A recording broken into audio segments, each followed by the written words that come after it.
everybody, how are you doing today? My name is Robert. Thank you all so much for tuning in, and we are to talk about, well, not talking about scales. Can you dig it? So yeah, we're talking about, not just playing the scales anymore and turning those scales into music. That's the whole concept. Stop playing scales, start playing music. It's about using the scales, what they're really meant for, and it's, kind of just this template to have these notes to choose from to make your own music. So if you want tabs over some of the stuff I'm going to kind of cover, different scales, chords, all that good stuff, that is going to be down below in the description. You can also check out my free guitar course that I offer, the Fretboard Decoder. It's right here. And aside from that, we're just going to jump into this and get going. So number one, what are we going to do here? Well, actually, to not play a scale, you got to know how to play it. So I'm not saying, like, don't use scales. Don't think that at all. I'm thinking more in terms of, like, if you learn the scale, make sure you're not just playing it as just the scale all the time. So what we're going to be doing is we're going to take our G major scale. Now, if you don't know it, we'll cover that real quick. And basically how I'm going to play it is the 3-note per string style of doing it. So you're going to go 3-5-7 on the low E, 3-5-7 on the A, 4-5-7 on the D and G, and 5-7-8 on the B and high E. Okay, so get that under your fingers first. This is really the first step to breaking out of the scale, is really understanding the scale and knowing what notes are inside of it. So we have that.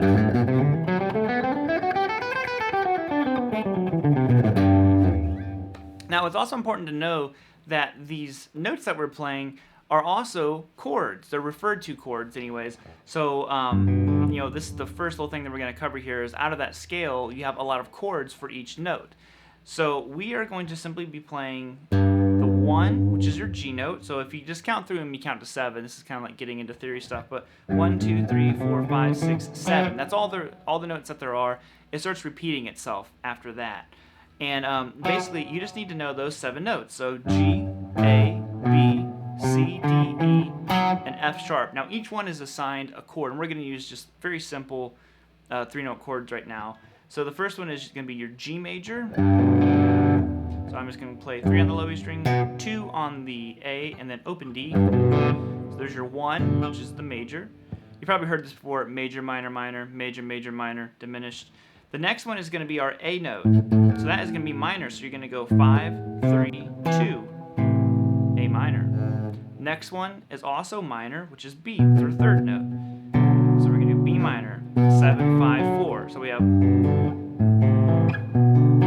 Okay, now we're learning these triads right now. The triads are really crucial and really helpful in figuring out a lot of this stuff. So the next note in line would be our C note. So to do the triad, it's going to go 3, 2, open on the D, and then G. The next one is going to be a D major. So you're going to go 5 on the A, 4 on the D, and 2 on the G. Okay, so. Next is your E minor chord, so that's going to go 7 on the A, 5 on the D, and 4 on the G. And then the final one that you're going to do here is going to be diminished, that F sharp. And that one's just going to go your F sharp note, which is 4 on the D, 2 on the G, and then 1 on the B. So you have.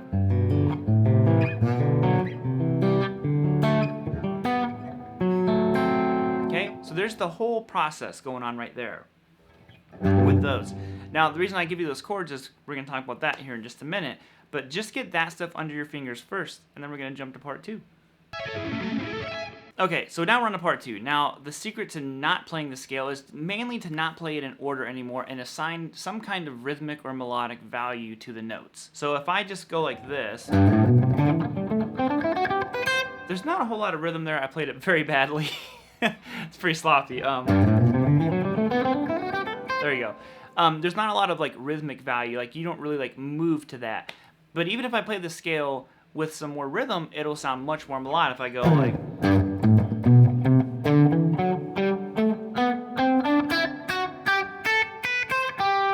And I feel like even that much there is not really playing the scale.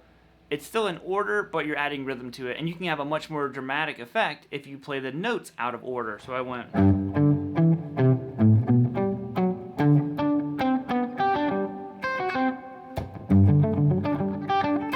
All that kind of stuff. So the next part here that I want you to do is I want you to figure out a sequence of notes that sounds good together. and play it with rhythm and melody. I'm going to show you what I'm going to come up with, and it's just a matter of sitting there and figuring out what works. And this is where the chords will come in to play in part 3 here in a second, or number 3, whatever you want to call it. But I don't want you to use too much 3 here. Use your scale. But most of all, I want you to use these bad boys. Not your hair. You just can't see mine. My ears are tucked away underneath the mop of hair. But use your ears. This is a huge part.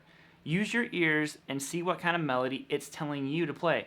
If you have to, start with one note and just listen to it and try to like almost like sing a melody. You know, I'm like,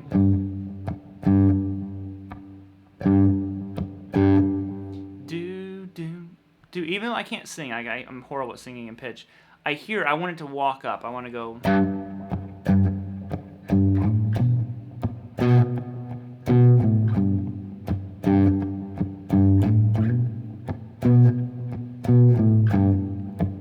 Now, beforehand, had you just known your scale and did that, you might not really know what to do to fill it out and give it a chordal kind of sound if you wanted to. You would just be stuck with that, and you would just be like, all right, well, I'm just going to have to build something off of this. But we know our chords, so like I said, we'll talk about that here in a second. But that was it. So I've taken my scale now. I'm still playing it in order, but I kind of walk it down. But I've given it melody. It has rhythm now.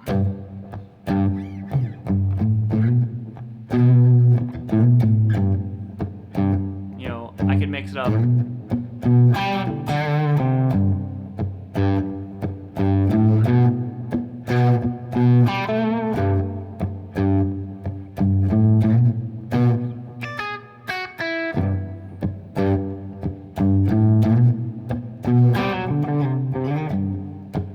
And I'm just kind of like playing what I think would work over that. I'm trying to stay rhythmically in the same context of what's going on. But you see how I've taken those notes now, and it doesn't sound like this anymore.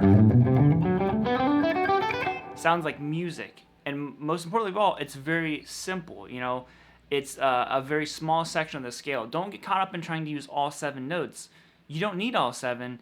What you need is melody. You know, so we've got that so far now.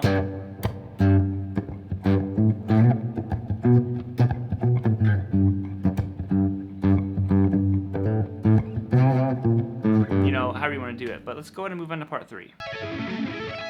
Okay, so we don't want just a single note riff like that. We want some chords in there too to fill it out. And how do we know how to add those? Cool, maybe we want to do like a Hendrix.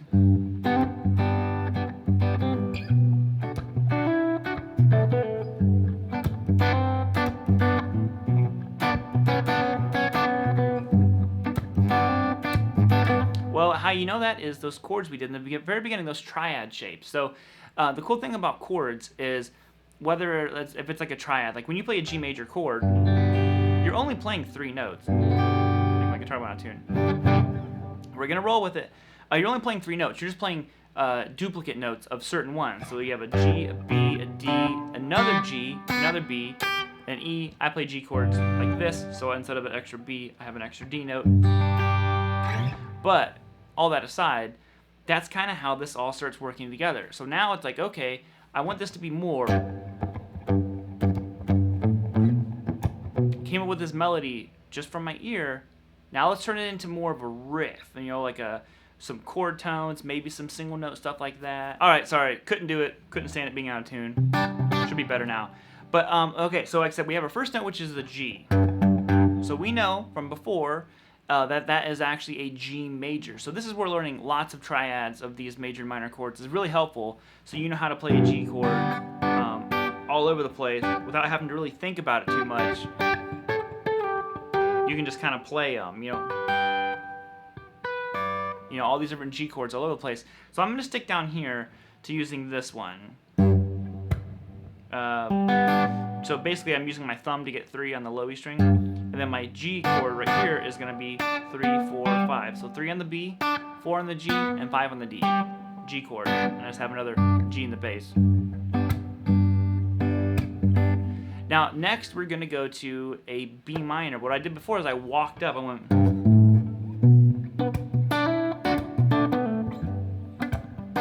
Okay, so I went from G to an A note, and then so there's my single note, and then I go B, and I'm going to do a B minor chord, because what we figured out was, remember B, it goes major, minor, minor, B was minor.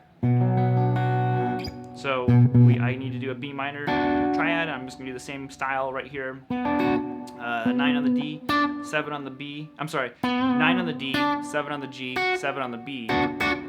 Thumb over the neck again, getting the B note. So I have, sorry.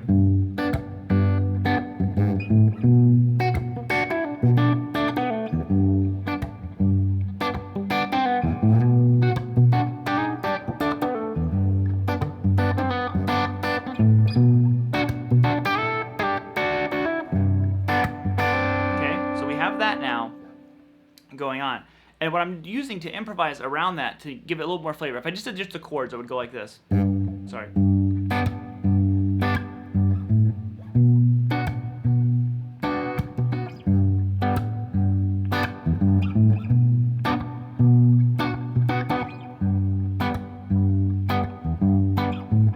I keep messing it up. Sorry, I'm leaving one note too late, but you get the general idea of it.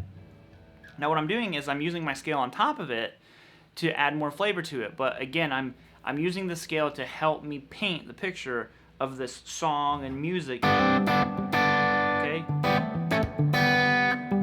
So the more I know about the scale, you know, the more we need to be able to break away from it and play the scale in a lot of different directions. So there is your next one. And the final one I'm going to leave you with here is, again, referencing back to our scale. Because what I want you to be able to do is, what I just mentioned was you have to be able to play the scale in a lot of different directions, a lot of different abilities. I actually talk about a lot of this stuff in my fretboard decoder course. That's not a plug for that. I'm just saying, you know, this is something that I talk about a lot and playing. So you want to be able to play your scale this way. Then you want to descend it. You want to be able to play your scale diagonally.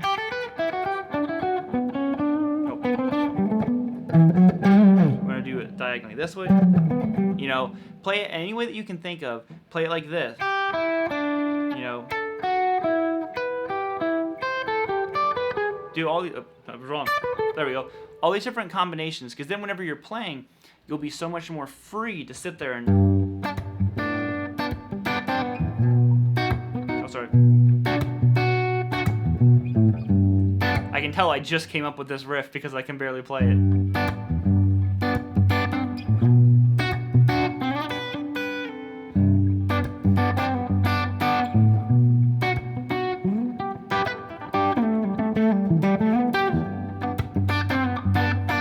Afraid to overplay like that. You know, you can give yourself more time, and this is just better training to try to get back to that rhythm.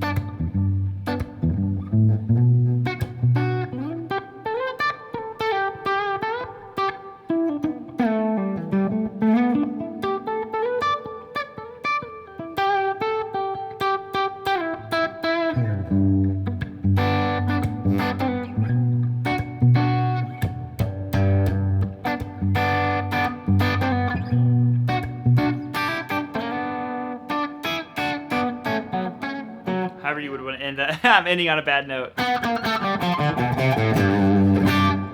But there you go. That is really how you stop playing scales while still playing scales and make them sound like music. Alrighty, homies. Hope you enjoyed that one. Like I said, I'll tap out a few of those different ideas, the chords and the scale that I was using. But other than that, a lot of it, it's all in here, guys. You know, just really listen to yourself. I think that's the most important thing is don't listen to the scale, listen to yourself. What do you want to hear next? What's the thing that you're waiting to hear? Use the scale to help you find that. So other than that, we out of here. I will see you all on the flippity flop later. Peace out, homies, and keep on rocking. Woo! Whoop! Oh, and actually, you know what? I think I'm gonna have to retire the shirt. Let's just, if you're at the end of the video, hashtag Macho Mondays. How about that? Hashtag Macho Mondays. Bye, guys.